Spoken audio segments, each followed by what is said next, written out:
This is Ken Pyle. We're here at the Metaswitch Networks Forum, and we're with Jeff Leslie of ITS Telecom down in Florida, ITS Fiber.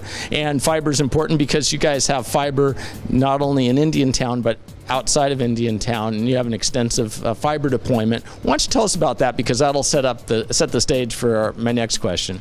Well, you know, we were kind of like the typical little small rural ILEC in South Florida, and you know, a lot of people, when they think about Florida, they think about all the beaches and all the people on the coast and that kind of thing. But you know, when you get about 10 miles inland, I mean, you're in the middle of the Everglades, and that's kind of where we're at. And so we probably have had access to 3,000 or 4,000 customers. You know, we've got about 3,500 access lines.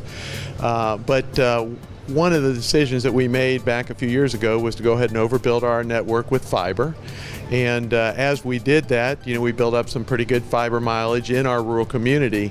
And one of the interesting things that occurred was the fact that our county decided that they wanted to connect all of their agencies throughout the county, and we had already done the less inhabited part of the county, the out west, and which was also going to be a very expensive cost for them to construct. And so we worked out a deal to swap with them fibers, and we now have access, by doing that swap with our community, our county, we now have access to over 200,000 customers, and we saved our county about $2-3 million.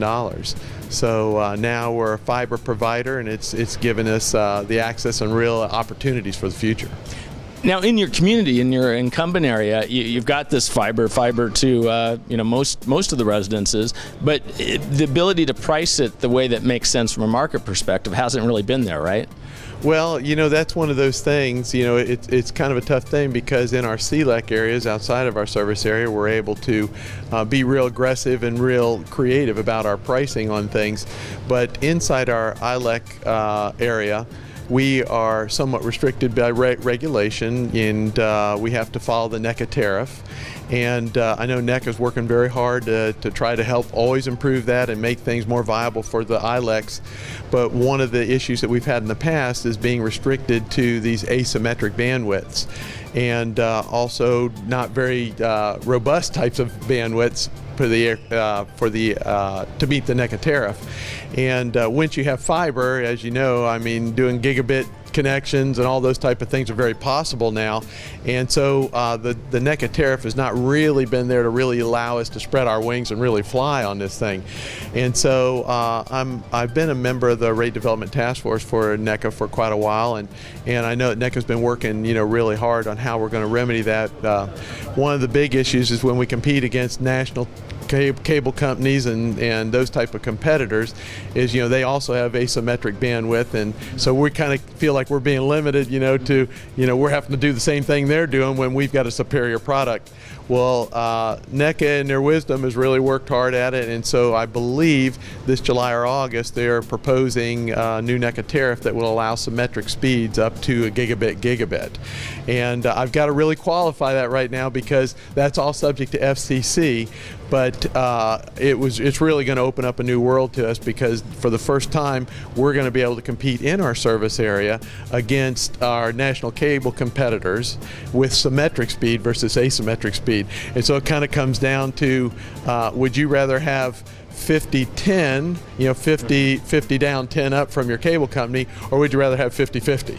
And so that's going to be I think a real benefit to small ILECs that are competing against those type of competitors. Well, yeah, and the way that tariff works now, I mean, you've been providing these, you know, quote unquote Google Fiber services before, you know, Google Fiber was around, and yet you haven't really been able to price it in ways that are competitive to, you know, say what a Google Fiber is doing in Kansas City, right? Yeah, within our own service area, that is the case. And so I think the adjustments that are being proposed by NECA are really going to give us the ability to earn some margins. And you know, one of the things we're battling, all of us are battling with, is the problem of, you know, we can't sell data only. You know, and there's people working very hard on that solution. But in the meantime, right now, there's not really a great solution for just selling data only in your own service area, unless you're willing to pay a premium, you know, in cost. And so that is one thing that's really neat is when you can get into the higher bandwidth, say like maybe 100 or gigabit, you're now offering products that your competitors are not offering, and as a result you can get additional margins and possibly be able to even get in the phone as well as the internet and still have competitive pricing. So I think it's a real opportunity, and I'm sure a lot of marketing people are going to be thinking out new ideas with this great tool we're going to have. Well, and you also touch upon the whole idea of the upload speed, right? I mean, it wasn't necessarily very important even a couple years ago, but now when you have things uploaded to your cloud, which may be, you know, a data center even in your region, having that symmetric is important, right? Oh, you know, so much so, and people don't even always realize it, but look, we're all going to cloud services. Everybody's got some kind of cloud service nowadays. People are uploading video. We're going to hosted PBX telephone systems that when you talk are absorbing upspeed. So upspeed is real important, and I know outside our service area where we deal with mostly business customers, that they're starting to get the point, and they're even willing at times to pay a premium to be able to get that upspeed and have that symmetric bandwidth. And I know one of the things we often say to them is, you know, isn't your business worth it? I mean, do you just go down, you know, you don't come up? And you know, this is business type of bandwidth like you really need, and people really take to that. Yeah, and even at the home level you need it with just whatever it is you're uploading, right? Oh yeah, well I mean there's more and more applications that we're all getting used to that are going to cause us to use much more upspeed. People are backing up data from their houses and competing on game systems sometimes that require it, and there's just more uses to be feeding information in, pictures, video, all those types of things. And so it's going to make an impact, and consumers are going to notice the difference, and it's going to be I think a really good product for all of us. Well, Jeff, I look forward to learning more about this, so thank you. Okay, my pleasure. Thank you.